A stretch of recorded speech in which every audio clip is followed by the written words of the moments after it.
Hello and welcome to James Talks Finance, the show where we aim to simplify the world of personal finance to enable you to get control and take action to a more successful financial future.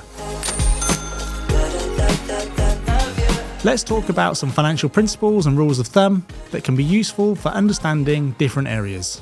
Let's start with what I would consider to be the most important one that underpins all financial security from people to businesses.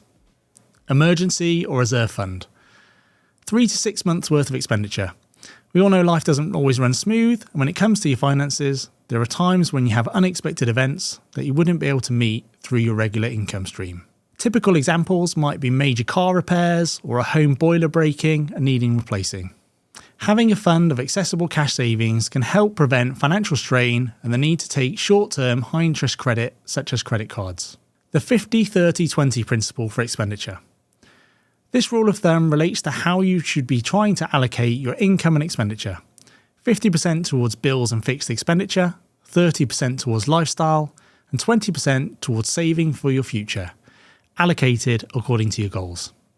This is a great rule of thumb, but it does need to be personalised to an individual and their position. Take the matching pension contribution.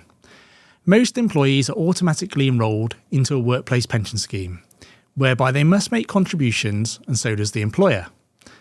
And some workplaces offer more generous terms to have a higher rate of contributions.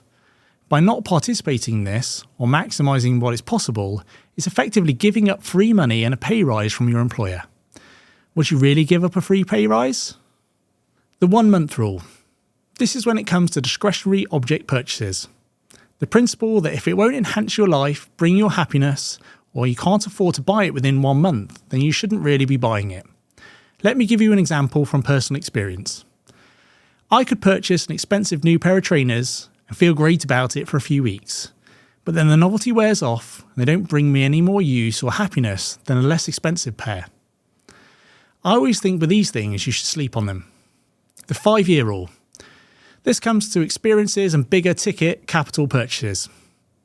The principle goes that if the purchase won't bring a smile or happiness to you in 5 years, then don't do it or don't buy it. This could be in relation to moving house, purchasing a car, or a big experience such as a holiday. If it isn't something that you want to talk to your friends and family in years to come about, is it really something you want to buy? I always think you should give yourself a week or ideally a month to ponder before making that decision. Financial freedom number, or the rule of 300. This is the amount of liquid capital you would need to consider yourself financially independent. This number is your monthly amount times by 300. So for example, if I needed £3,000 per month, then my financial freedom number would be £900,000. Now in reality, calculating the exact financial freedom number is more complex because it needs to take into account future capital expenditures, changes of income sources, and changes of expenditure. But it's not a bad starting point. The rule of 72. This is a simple calculation to help you understand how long it takes to double your money based on the rate of return that you receive. It's pretty simple, in that you take the number 72 and divide it by the expected return to understand how many years it would take.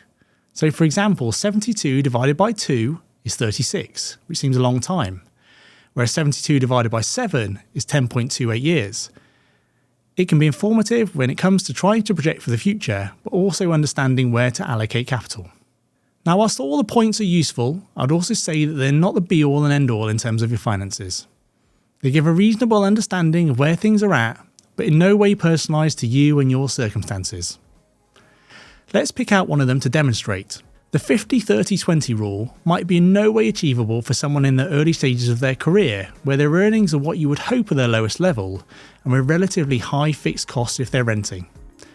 So it's not that you shouldn't consider them at all, but rather understanding that they aren't personalised to your circumstances and that you might need to adjust the numbers to reflect this. I hope you found this useful, and I look forward to catching you on the next one. This show is intended to be for guidance and information purposes only and should not be considered personalised financial advice.